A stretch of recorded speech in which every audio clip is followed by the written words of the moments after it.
राधे राधे, जय श्री कृष्णा। जय हो बृहस्पति भगवान की जय। आप सभी को बृहस्पतिवार के व्रत की ढेरों शुभकामनाएं।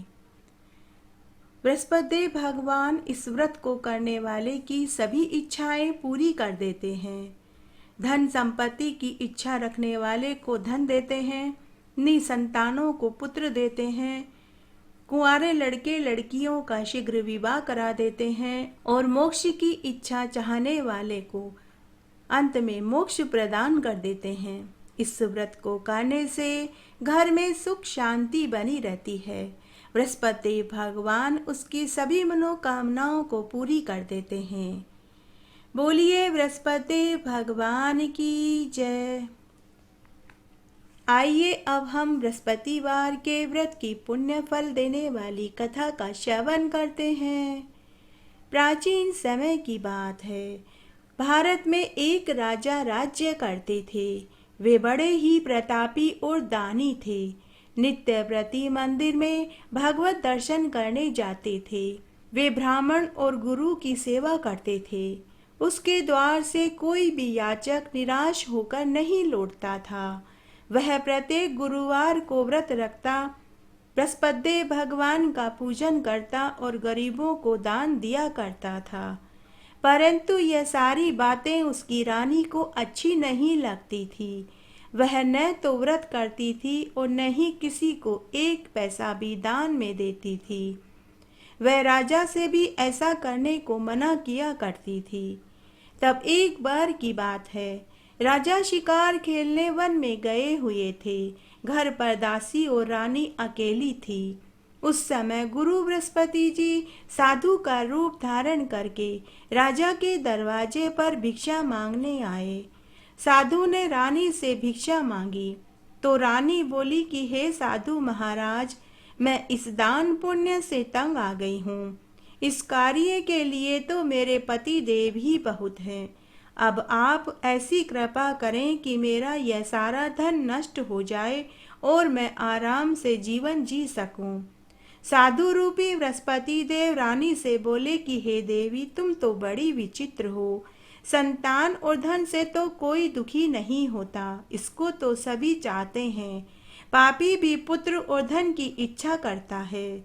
अगर तुम्हारे पास धन अधिक है तो भूखों मनुष्यों को भोजन कराओ, प्याऊ लगवाओ, ब्राह्मणों को दान दक्षिणा दो, धर्मशालाएं बनवाओ, कुआं तालाब बावड़ी बाग बगीचे का निर्माण कराओ, निर्धन कुंवारी कन्याओं का विवाह कराओ और यज्ञ करो। इस प्रकार के कर्म से तुम्हारे कुल का और तुम्हारा नाम परलोक में सार्थक हो जाएगा और मरने पर तुम्हें स्वर्ग की प्राप्ति होगी। परंतु रानी साधु के वचनों को सुनकर खुश नहीं हुई। उसने कहा कि हे साधु महाराज, मुझे ऐसे धन की आवश्यकता नहीं जिसको मैं अन्य लोगों में दान करूं, जिसको रखने और संभालने में ही मेरा सारा समय बर्बाद हो जाता है। साधु ने कहा कि हे देवी, यदि तुम्हारी ऐसी ही इच्छा है तो जैसा मैं तुम्हें बताता हूँ तुम वैसा ही करना। बृहस्पतिवार के दिन घर को गोबर से लीपना, अपने केशों को पीली मिट्टी से धोना, केशों को धोते समय स्नान करना। राजा से भी कहना कि वह गुरुवार के दिन हजामत बनवाए, भोजन में मांस मदिरा खाना, कपड़े धोबी से धुलने के लिए देना। इस प्रकार 7 बृहस्पतिवार करने से ही तुम्हारा सारा धन नष्ट हो जाएगा। यह कहकर साधु महाराज रूपी बृहस्पति देव अंतर्ध्यान हो गए। रानी ने साधु के कथना अनुसार 7 बृहस्पतिवार तक ऐसा ही किया। साधु के बताए कार्य करते हुए केवल 3 बृहस्पतिवार ही बीते थे कि उनकी सारी धन संपत्ति नष्ट हो गई। भोजन के लिए दोनों समय परिवार तरसने लगा, सांसारिक भोगों से दुखी रहने लगे। तब वह राजा रानी से बोला कि हे रानी, तुम यहाँ पर रहो, मैं दूसरे देश में कमाने जाता हूँ, क्योंकि यहाँ पर मुझे सभी मनुष्य जानते हैं, इसलिए यहाँ कोई कार्य भी नहीं कर पाऊंगा। अब मैं परदेश कमाने जा रहा हूँ, वहाँ कोई काम धंधा करूँगा। शायद उससे हमारे भाग्य बदल जाएं। ऐसा कहकर राजा परदेश कमाने चला गया। राजा वहां जाकर जंगल से लकड़ी काट कर लाता और शहर में बेचता। इस तरह राजा जीवन व्यतीत करने लगा। इधर राजा के बिना रानी और दासी भी दुखी रहने लगे। किसी दिन भोजन मिलता तो किसी दिन जल पीकर ही रहने लगी। एक दिन रानी और दासी को 7 दिन तक भोजन नहीं मिला। तो रानी अपनी दासी से बोली कि हे दासी, यहाँ पास ही नगर में मेरी बड़ी बहन रहती है। वह बड़ी ही धनवान है। तू उसके पास जा और वहां से 5 सेर बेझर मांग कर ले आ, जिससे कुछ समय के लिए हमारा समय अच्छे से गुजर जाएगा। दासी रानी की बहन के पास गई। रानी की बहन उस समय पूजा कर रही थी। उस दिन उसका बृहस्पतिवार का व्रत था। दासी ने रानी की बहन से कहा कि हे रानी, मुझे आपकी बहन ने भेजा है, मुझे 5 सेर बेझर दे दो। दासी ने यह बात अनेक बार कही, परंतु रानी की बहन ने कोई उत्तर नहीं दिया, क्योंकि उस समय वह बृहस्पतिवार की कथा कहानी सुन रही थी। जब दासी को रानी की बहन ने कोई उत्तर नहीं दिया तो वह बहुत दुखी हुई। उसे क्रोध भी आया। वह लौटकर रानी के पास आई और बोली कि हे रानी, आपकी बहन बड़ी ही धनी स्त्री है। वह छोटे लोगों से बात नहीं करती। मैंने उससे कई बार कहा, लेकिन उसने कोई उत्तर नहीं दिया, तो मैं वापस चली आई। रानी बोली कि हे दासी, इसमें मेरी बहन का कोई दोष नहीं। जब बुरे दिन आते हैं तब कोई सहारा नहीं देता। अच्छे बुरे की पहचान विपत्ति में ही होती है। जो ईश्वर की इच्छा होगी वही होगा। यह सब हमारे भाग्य का ही दोष है। उधर रानी की बहन ने सोचा कि मेरी छोटी बहन की दासी आई थी, परंतु मैंने उसे कोई जवाब नहीं दिया। इससे वह बहुत दुखी हुई होगी। अतः मैं कथा कहानी सुनकर, विष्णु भगवान का पूजन कर, केले के पेड़ की पूजा करके अपनी बहन के घर जाऊंगी और पूछूंगी कि तुम्हारी दासी हमारे यहाँ क्यों आई थी। उसके बाद बड़ी बहन ने विष्णु भगवान का पूजन किया, कथा कहानी सुनी और अपनी बहन के घर गई और पूछने लगी कि हे बहन, आज बृहस्पतिवार का मेरा व्रत था। जिस समय तुम्हारी दासी मेरे घर आई थी, उस समय मैं बृहस्पतिवार की कथा कहानी सुन रही थी और पूजा कर रही थी। क्योंकि कथा कहते और सुनते समय न तो बीच में बोलते हैं और न ही उठते हैं, इसलिए मैं तुम्हारी दासी से नहीं बोल पाई। कहो, तुम्हारी दासी हमारे यहाँ क्यों आई थी? रानी बोली कि बहन, हमारे घर अनाज नहीं था। वैसे तुमसे कोई बात छिपी भी नहीं है। इस कारण मैंने दासी को तुम्हारे यहाँ 5 सेर बेझर लेने के लिए भेजा था। रानी की बहन बोली कि बहन देखो, बृहस्पति देव भगवान सबकी मनोकामनाएं पूरी करते हैं। देखो, शायद तुम्हारे घर में अनाज रखा हो। यह सुनकर दासी घर के भीतर रसोई में देखने गई तो वहां एक घड़ा बेझर का भरा हुआ मिला। दासी को यह देखकर बड़ी हैरानी हुई, क्योंकि उसने पहले एक एक बर्तन देखा था। तब रसोई में कुछ नहीं था। तब दासी बाहर आई। दासी ने रानी से कहा कि हे रानी देखो, वैसे हमको जब अन्न नहीं मिलता तो हम रोज ही व्रत करते हैं। अगर तुम अपनी बहन से बृहस्पतिवार के व्रत की विधि और कथा पूछ लो तो हम भी बृहस्पतिवार का व्रत करेंगे और बृहस्पति देव भगवान का पूजन करेंगे। दासी के कहने पर रानी ने अपनी बहन से बृहस्पतिवार के व्रत की विधि पूछी।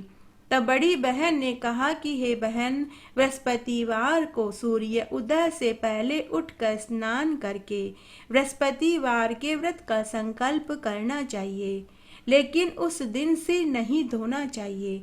चने की दाल और मुनक्का से विष्णु भगवान का और केले के पेड़ की जड़ में पूजन करें। घी का दीपक जलावें। उस दिन एक समय ही भोजन करें। पीले पदार्थ खाएं और पीले कपड़े ही पहने। इस दिन नमक का प्रयोग नहीं करते। इस प्रकार व्रत करने से बृहस्पति देव भगवान प्रसन्न हो जाते हैं और अन्न, पुत्र और धन देते हैं और सभी मनोकामनाएं पूर्ण करते हैं। व्रत और पूजन की विधि बताकर रानी की बहन पुनः घर चली गई। रानी और दासी दोनों ने निश्चय किया कि हम भी बृहस्पति देव भगवान का पूजन करेंगे और बृहस्पतिवार का व्रत रखेंगे। 7 दिन बाद जब दोबारा बृहस्पतिवार का दिन आया तो उन्होंने व्रत रखा। तब दासी गुड़साल में से जाकर चना और गुड़ बीन लाई। उस दाल से केले की जड़ और विष्णु भगवान का पूजन किया। अब पीला भोजन कहाँ से आएगा, यह सोचकर रानी और दासी दुखी हो गई। उन्होंने बृहस्पतिवार का व्रत किया था, इस कारण बृहस्पति देव भगवान उनसे प्रसन्न हो गए।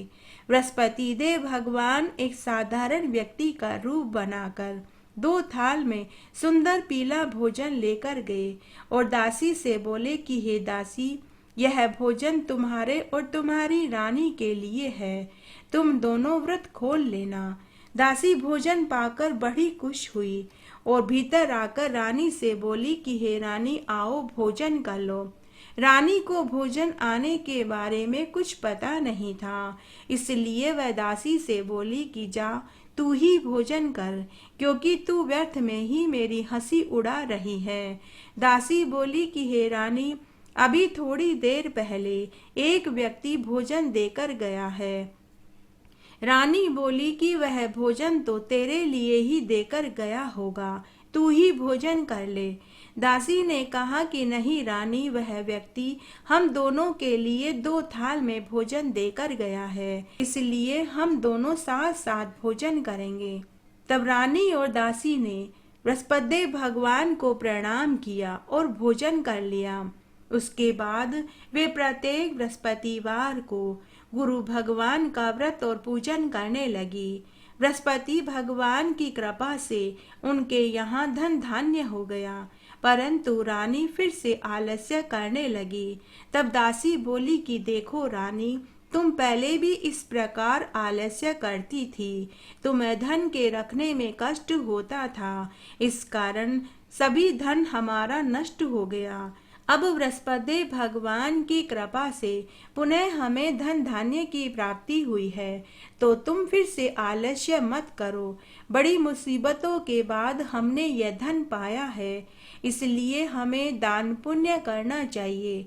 भूखे मनुष्यों को भोजन करवाना चाहिए, प्याऊ लगवानी चाहिए, ब्राह्मणों को दान देना चाहिए, कुएं, तालाब, बावड़ी और बाग बगीचे का निर्माण करवाना चाहिए, मंदिर पाठशाला बनवाकर दान देना चाहिए, कुंवारी कन्याओं के विवाह करवाना चाहिए, धन को शुभ कार्य में खर्च करना चाहिए, जिससे कि तुम्हारे कुल का यश बढ़ेगा और स्वर्ग की प्राप्ति होगी और तुम्हारे पितर भी प्रसन्न होंगे।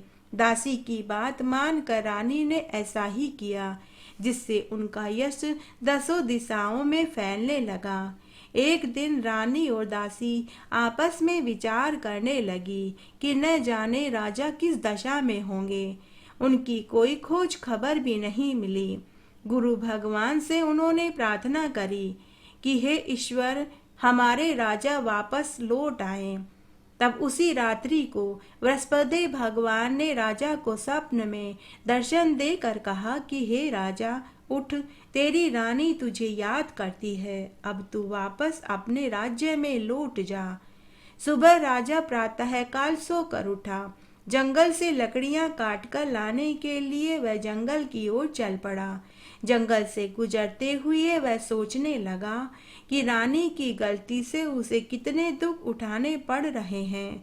राजपाट सब छूट गया, जंगल में आकर रहना पड़ रहा है। जंगल से लकड़ियां काटकर बेचकर गुजारा करना पड़ रहा है। तब उसी समय बृहस्पति देव भगवान एक साधु का रूप धारण करके आए और राजा के पास आकर बोले कि हे लकड़हारे, तुम इस सुनसान जंगल में क्यों उदास बैठे हो, मुझे बतलाओ।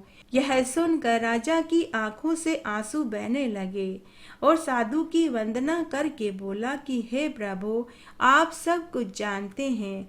इतना कहकर राजा ने साधु को अपनी पूरी बात बता दी।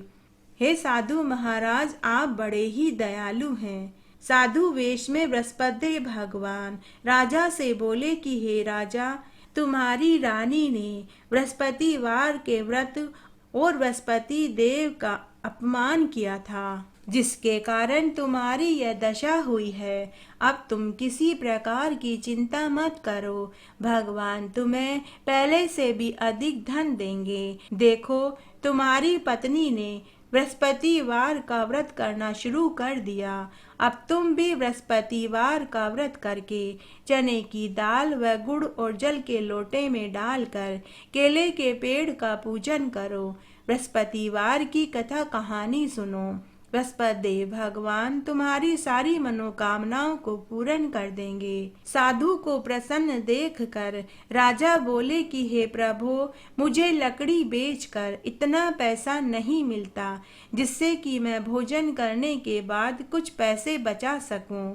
मैंने रात्रि में अपनी पत्नी को व्याकुल देखा है। मेरे पास कोई साधन भी नहीं जिससे कि अपनी रानी के कोई समाचार जान सकूं। फिर मैं बृहस्पति देव की कथा कहानी भी नहीं जानता।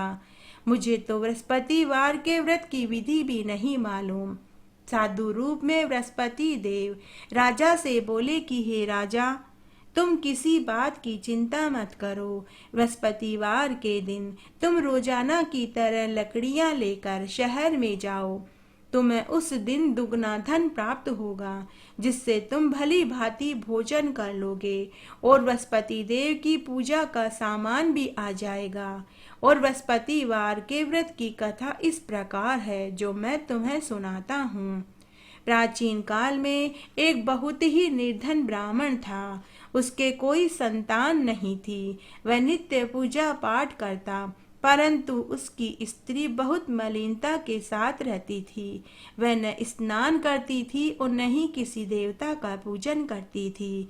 प्रातःकाल उठते ही सबसे पहले भोजन कर लेती थी, उसके बाद ही वह अन्य कोई कार्य करती थी। ब्राह्मण देवता बहुत दुखी रहते थे। पत्नी को बहुत समझाते, परंतु उसके ऊपर कोई प्रभाव नहीं पड़ता था। भगवान की कृपा से ब्राह्मण की स्त्री के एक कन्या पैदा हुई। वह कन्या अपने पिता के घर में बड़ी होने लगी। वह बालिका प्रातः स्नान करके विष्णु भगवान का पूजन करती। वह बचपन से ही बृहस्पतिवार का व्रत करने लगी। पूजा पाठ समाप्त करके स्कूल जाती तो अपनी मुट्ठी में जो भर कर ले जाती और पाठशाला के मार्ग में डालती जाती। वही जो स्वर्ण के हो जाते तो लौटते समय उनको बीन कर घर ले आती थी। एक दिन वह बालिका सूप में उन सोने के जौ को फटक कर साफ कर रही थी। तब उसकी माँ ने देख लिया और वह बोली कि हे बेटी, सोने के जौ को फटकने के लिए तो सोने का सूप होना चाहिए। दूसरे दिन गुरुवार था। बालिका ने गुरुवार का व्रत रखा और बृहस्पति भगवान से प्रार्थना करके बोली कि हे प्रभु, यदि मैंने सच्चे मन से आपकी पूजा और व्रत करे हैं तो मुझे सोने का सूप दे दो। बृहस्पति देव ने उसकी प्रार्थना स्वीकार कर ली। रोजाना की तरह वह कन्या जो फैलाती हुई पाठशाला जाने लगी। स्कूल से लौटते समय जब वह जो बीन रही थी तो बृहस्पति देव की कृपा से उसे सोने का सूप मिला। उसे लेकर वह घर आई। अब वह सोने के जौ को सोने के सूप में साफ करने लगी, परंतु उसकी माँ का तो वही ढंग रहा। एक दिन की बात है, वह कन्या सोने के सूप में सोने के जौ फटक कर साफ कर रही थी। उसी समय उस नगर का राजकुमार वहां से गुजरा। इस कन्या के रूप और सोने के सूप में जो साफ करते देखकर वह कन्या पर मोहित हो गया। राजकुमार राजमहल में आकर भोजन और जल त्याग कर उदास होकर लेट गया। राजा को जब राजकुमार द्वारा अन्न जल त्यागने का समाचार मिला तो वह अपने मंत्रियों के साथ अपने पुत्र के पास गए और बोले कि हे बेटा, तुम्हें किस बात का कष्ट है? किसी ने तुम्हारा अपमान किया है तो वह बताओ, मुझे बताओ, मैं वही कार्य करूँगा जिससे कि तुम्हें प्रसन्नता हो। राजकुमार ने अपने पिता की बात सुनी तो वह बोला कि पिताजी, मुझे आपकी कृपा से किसी बात का दुख नहीं है, किसी ने भी मेरा अपमान नहीं किया, परंतु मैं उस लड़की के साथ विवाह करना चाहता हूँ जो सोने के सूप में जो साफ कर रही थी। यह सुनकर राजा आश्चर्य में पड़ गया। राजा ने कहा कि हे बेटा, इस तरह की कन्या का पता तुम ही लगाओ, मैं उसके साथ तुम्हारा विवाह अवश्य करवा दूंगा। राजकुमार ने राजा को उस लड़की के घर का पता बतला दिया। मंत्री उस लड़की के घर गया और राजा का आदेश ब्राह्मण को सुनाया। कुछ दिनों के बाद ब्राह्मण की कन्या का विवाह राजकुमार के साथ हो गया। कन्या के घर से जाते ही उस ब्राह्मण के घर में पहले की भांति गरीबी का निवास हो गया। अब भोजन के लिए भी अन्न बड़ी मुश्किल से मिलता था। एक दिन दुखी होकर ब्राह्मण अपनी पुत्री से मिलने महल में गया। बेटी ने पिता की दुखी अवस्था को देखा और अपनी माँ का समाचार पूछा। ब्राह्मण ने सारा हाल कह सुनाया। कन्या ने बहुत सा धन देकर अपने पिता को विदा कर दिया। इस तरह ब्राह्मण का कुछ समय सुखपूर्वक व्यतीत हो गया, लेकिन कुछ दिनों के बाद ब्राह्मण का वही हाल हो गया। ब्राह्मण फिर अपनी कन्या के पास महल में पहुंचा। पुत्री अपने पिता से बोली कि पिताजी, आप माताजी को यहाँ लिवा लाओ, मैं उन्हें पूरी विधि बता दूंगी जिससे कि गरीबी दूर हो जाएगी। ब्राह्मण अपनी स्त्री को साथ लेकर पुत्री के पास महल में पहुंचा। पुत्री ने अपनी माँ को समझाया कि हे माँ, तुम प्रातः काल उठकर सबसे पहले स्नान करना, उसके बाद विष्णु भगवान का पूजन करना, घर की सारी दारिद्रता दूर हो जाएगी। परंतु उसकी माँ ने अपनी बेटी की बात पर ध्यान नहीं दिया। प्रातः काल उठकर अपनी बेटी के बच्चों का झूठन खा लिया। यह देखकर बेटी को गुस्सा आ गया। उसने अपनी माँ को एक खाली कोठरी में बंद कर दिया। दूसरे दिन अपनी माँ को कोठरी में से निकाला, स्नान आदि कराकर विष्णु भगवान का पूजन कराया, जिससे उसकी माँ को सद्बुद्धि प्राप्त हो गई। उसके बाद उसकी माँ भी नियम से पूजा पाठ करने लगी। प्रत्येक बृहस्पतिवार का व्रत रखने लगी। बृहस्पति देव भगवान का पूजन करने लगी। इस व्रत के प्रभाव से उसकी माँ भी धनवान हो गई और बृहस्पति देवता के प्रभाव से स्वर्ग को प्राप्त हुई। वह ब्राह्मण भी सुखपूर्वक इस लोक के सुख भोग कर मरने के बाद स्वर्ग को प्राप्त हुआ। इस प्रकार कहानी कहकर साधु रूप में बृहस्पति भगवान अंतर्ध्यान हो गए। धीरे धीरे समय व्यतीत होने लगा। फिर बृहस्पतिवार का दिन आया। राजा जंगल से लकड़ी काट कर शहर में बेचने गया। उसे उस दिन बहुत सा धन मिला, जिससे राजा चना गुड़ आदि लाकर बृहस्पतिवार का व्रत रखा। उस दिन से उसके सभी दुख दूर हो गए। परंतु जब अगला गुरुवार आया तो वह बृहस्पतिवार का व्रत करना भूल गया।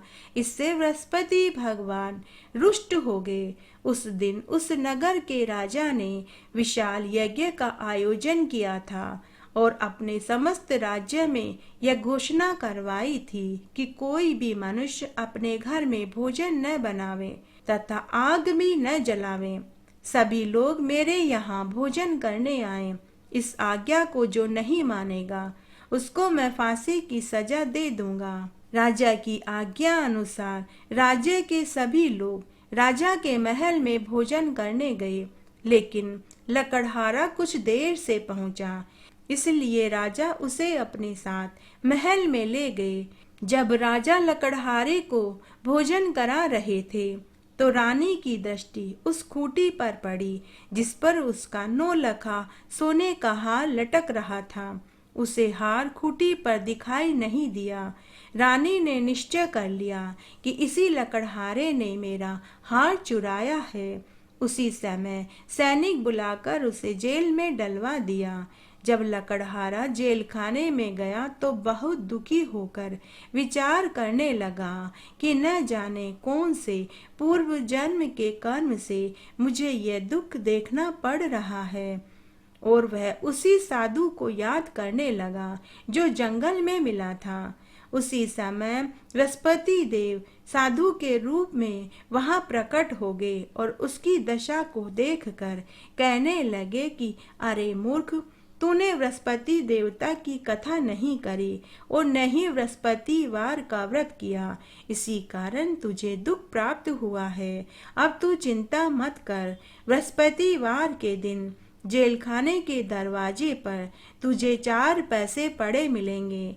उनसे तू बृहस्पति देव की पूजा करना, तेरे सारे दुख दूर हो जाएंगे। अगले बृहस्पतिवार को राजा को जेल खाने के दरवाजे पर 4 पैसे पड़े हुए मिले। राजा ने पूजा का सामान मंगवाया, बृहस्पतिवार की कथा कही, प्रसाद बांटा। उसी रात्रि को बृहस्पति देव ने नगर के राजा को स्वप्न में दर्शन देकर कहा कि हे राजन, तूने जिस लकड़हारे को जेल में बंद किया है वह निर्दोष है। वह भी एक नगर का राजा है। तुम उसे छोड़ दो। रानी का हार उसी खूंटी पर तुम्हें लटका हुआ मिलेगा। अगर तुमने ऐसा नहीं किया तो मैं तेरे राज्य को नष्ट कर दूंगा। दूसरे दिन राजा प्रातः काल उठा। खूंटी पर हार टंगा हुआ देखकर लकड़हारे को बुलाकर क्षमा मांगी और राजा को खूब सारे सुंदर सुंदर वस्त्र आभूषण देकर विदा कर दिया। गुरुदेव की आज्ञा अनुसार राजा अपने नगर को चल दिया। राजा जब नगर के निकट पहुंचा तो उसे बड़ा ही आश्चर्य हुआ कि नगर में पहले से भी अधिक बाग, तालाब, कुएं, धर्मशाला, मंदिर आदि बने हुए हैं। राजा ने पूछा कि यह किसके बाग, बगीचे और धर्मशाला है। नगर के लोग कहने लगे कि यह सब रानी और दासी ने बनवाए हैं। राजा को यह सुनकर महान आश्चर्य हुआ और क्रोध भी आया। जब रानी को पता लगा कि राजा आ रहे हैं तो रानी ने दासी से कहा कि हे दासी, देख, राजा हमको कितनी बुरी हालत में छोड़ कर गए थे। वे हमारी ऐसी दशा देखेंगे तो कहीं नाराज होकर लौट न जाएं, इसलिए तू दरवाजे पर खड़ी हो जा। रानी की आज्ञा अनुसार दासी दरवाजे पर खड़ी हो गई। जब राजा आए तो उन्हें आदर के साथ महल में लेकर आई। तब राजा ने क्रोध करके अपनी तलवार निकाली और रानी से पूछने लगे कि बताओ रानी, इतना सारा धन तुम्हें कैसे प्राप्त हुआ। तब रानी ने कहा कि महाराज, यह सब कुछ धन तो हमें बृहस्पतिवार के व्रत के प्रभाव से प्राप्त हुआ है। तब राजा ने निश्चय किया कि 7 रोज बाद तो सभी बृहस्पति देव का पूजन और व्रत करते हैं, परंतु मैं तो रोजाना दिन में 3 बार बृहस्पतिवार की कथा करूंगा और रोज बृहस्पतिवार का व्रत किया करूंगा। अब हर समय राजा के दुपट्टे में चने की दाल और गुड़ बंधा रहता था। अब राजा दिन में 3 बार बृहस्पतिवार की कथा कहने लगा। एक रोज राजा ने विचार किया कि चलो, बहुत दिन हो गए हैं, बहन के ससुराल जाकर बहन और उसके बच्चों से मिलना चाहिए।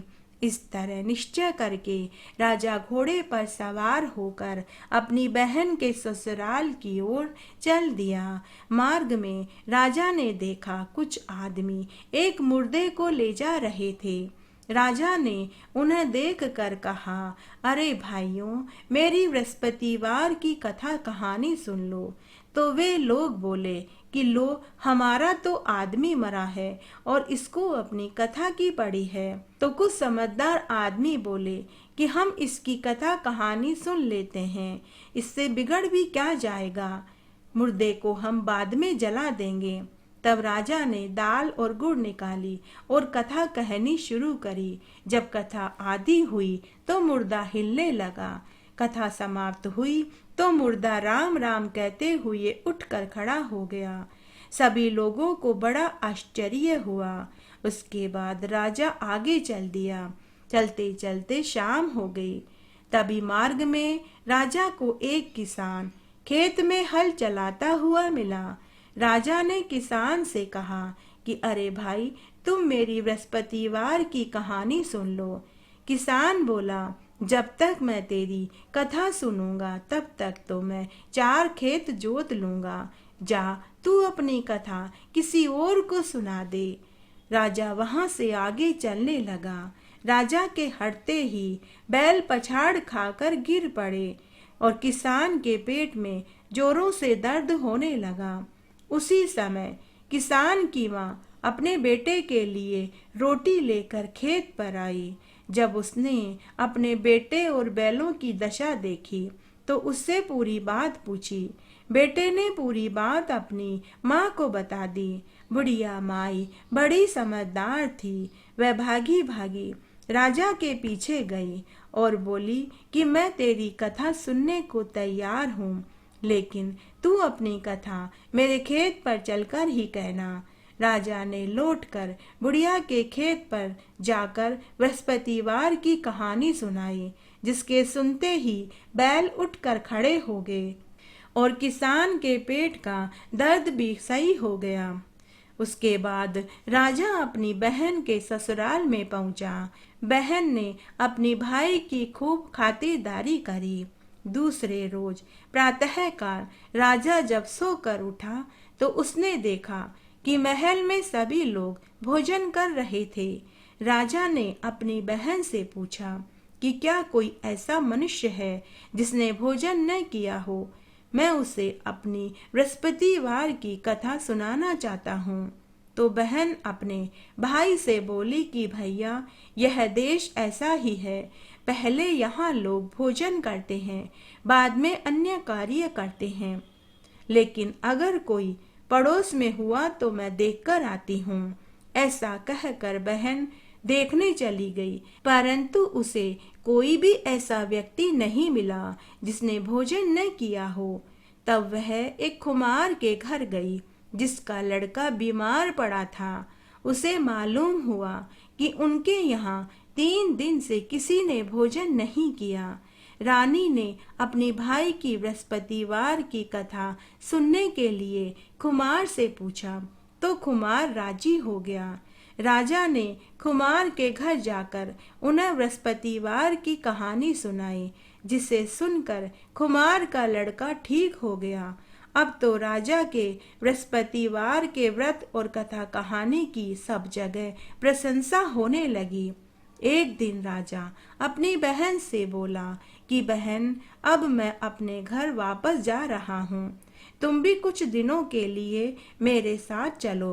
राजा की बहन ने अपनी सास से कहा कि मेरा भाई मुझे कुछ दिनों के लिए अपने घर ले जाना चाहता है। तब सास अपनी बहू से बोली कि तुम तो चली जाओ, लेकिन मेरे पोतों को लेकर मत जाना, क्योंकि तेरे भाई के कोई संतान नहीं है। बहन ने अपने भाई से कहा कि भैया, मैं तो चलूंगी, परंतु कोई बालक नहीं जाएगा। राजा ने सारी बातें सुन ली थी। तब राजा उदास मन से अपनी बहन से बोला कि बहन, जब कोई बालक ही नहीं जाएगा तो तुम चलकर क्या करोगी। दुखी मन से राजा नगर में लौट आया। राजा ने अपनी रानी को अपनी बहन वाली पूरी बात बताई और कहा कि हम निसंतान हैं, इसलिए कोई हमारे घर आना नहीं चाहता। ऐसा कहकर बिना भोजन खाए ही राजा सो गए। रानी बोली कि हे प्रभु, बृहस्पति देव ने हमें सब कुछ दिया है, वे हमें संतान भी अवश्य देंगे। उसी रात बृहस्पति देव भगवान ने राजा को स्वप्न में दर्शन देकर कहा कि हे राजा, उठ, सारे सोच विचार त्याग दे, तेरी रानी गर्भवती है। राजा को यह जानकर बड़ी प्रसन्नता हुई। 9वें महीने रानी के गर्भ से एक सुंदर पुत्र पैदा हुआ। जब राजा की बहन ने यह शुभ समाचार सुना तब वह बहुत खुश हुई और बधाई लेकर अपने भाई के घर आई। तभी रानी ने अपनी ननद से कहा, घोड़ा चढ़कर नहीं आई, गधा चढ़कर आई है। राजा की बहन अपनी भाभी से बोली कि भाभी, इस प्रकार न कहती तो तुम्हें औलाद कैसे मिलती। बृहस्पति देव भगवान ऐसे ही हैं, जिनके मन में जो कामनाएं होती है वे उनकी कामनाओं को पूर्ण कर देते हैं। जो सद्भावना पूर्वक बृहस्पतिवार का व्रत करते हैं, कथा कहानी पढ़ते सुनते और दूसरों को सुनाते हैं, बृहस्पति देव भगवान उनकी सभी मनोकामनाओं को पूर्ण कर देते हैं। बृहस्पति देव उनकी सदैव रक्षा करते हैं। जो संसार में सद्भावना व सच्चे हृदय से बृहस्पति देव का पूजन करते हैं, उनकी सभी मनोकामनाएं उसी प्रकार पूर्ण होती है जैसे रानी और राजा की बृहस्पति देव भगवान ने करी। हे बृहस्पति देव भगवान, जैसे रानी और राजा ने बृहस्पति देव की कथा का गुणगान किया, उनकी सभी इच्छाएं बृहस्पति देव भगवान ने पूर्ण कर दी। मनुष्य को हृदय से मनन करते हुए बृहस्पति देव भगवान का व्रत करना चाहिए। बोलिए बृहस्पति देव भगवान की जय। आइए अब हम बृहस्पतिवार की आरती सुनते हैं। जय बृहस्पति देवा स्वामी, जय बृहस्पति देवा, छिन छिन भोग लगाऊं कदली फल मेवा। ओम जय बृहस्पति देवा, तुम पूर्ण परमात्मा, तुम अंतर्यामी स्वामी, तुम अंतर्यामी। जगत पिता जगदीश्वर, तुम सबके स्वामी। ओम जय बृहस्पति देवा। चरणामृत निज निर्मल, सब पातक हरता स्वामी, सब पातक हरता। सकल मनोरथ दायक, कृपा करो भरता। ओम जय बृहस्पति देवा। तन मन धन अर्पण कर, जो जन शरण पड़े स्वामी, जो जन शरण पड़े। प्रभु प्रकट तब होकर, आकर द्वार खड़े। ओम जय बृहस्पति देवा। दीन दयाल दयानिधि, भक्तन हितकारी स्वामी, भक्तन हितकारी। पाप दोष सब हरता, भव बंधन हारी। ओम जय बृहस्पति देवा। सकल मनोरथ दायक, सब संशय हारी स्वामी, सब संशय हारी। विषय विकार मिटाओ, संतन सुखकारी। ओम जय बृहस्पति देवा। जो कोई आरती तेरी प्रेम सहित गावे स्वामी, प्रेम सहित गावे। जेठानंद आनंद कर, सो निश्चय पावे। ओम जय बृहस्पति देवा। ओम जय जगदीश हरे स्वामी, जय जगदीश हरे। भक्त जनों के संकट, दास जनों के संकट, क्षण में दूर करे। ओम जय जगदीश हरे। जो ध्यावे फल पावे, दुख बिन से मन का स्वामी, दुख बिन से मन का। सुख संपत्ति घर आवे, कष्ट मिटे तन का। ओम जय जगदीश हरे। मात पिता तुम मेरे, शरण गऊँ किसकी स्वामी, शरण गऊँ किसकी। तुम बिन और न दूजा, पूजा आस करूं जिसकी। ओम जय जगदीश हरे। तुम पूर्ण परमात्मा तुम अंतर्यामी स्वामी तुम अंतर्यामी। पार ब्रह्म परमेश्वर तुम सबके स्वामी। ओम जय जगदीश हरे। तुम करुणा के सागर तुम पालन करता स्वामी तुम पालन करता। मैं मूरख खल कामी कृपा करो भरता। ओम जय जगदीश हरे। तुम हो एक अगोचर सबके प्राणपति स्वामी सबके प्राणपति। किस विध मिलूं दया मैं तुमको मैं कुमति। ओम जय जगदीश हरे। दीन बंधु दुख हरता तुम ठाकुर मेरे स्वामी तुम रक्षक मेरे। अपने हाथ उठाओ द्वार पड़ा तेरे। ओम जय जगदीश हरे। विषय विकार मिटाओ पाप हरो देवा स्वामी पाप हरो देवा। श्रद्धा भक्ति बढ़ाओ संतन की सेवा। ओम जय जगदीश हरे। तन मन धन सब कुछ है तेरा स्वामी सब कुछ है तेरा। तेरा तुझको अर्पण क्या लागे मेरा। ओम जय जगदीश हरे। ओम जय जगदीश हरे स्वामी जय जगदीश हरे। भक्त जनों के संकट दास जनों के संकट क्षण में दूर करे। ओम जय जगदीश हरे। जय हो बृहस्पतिदेव भगवान की जय।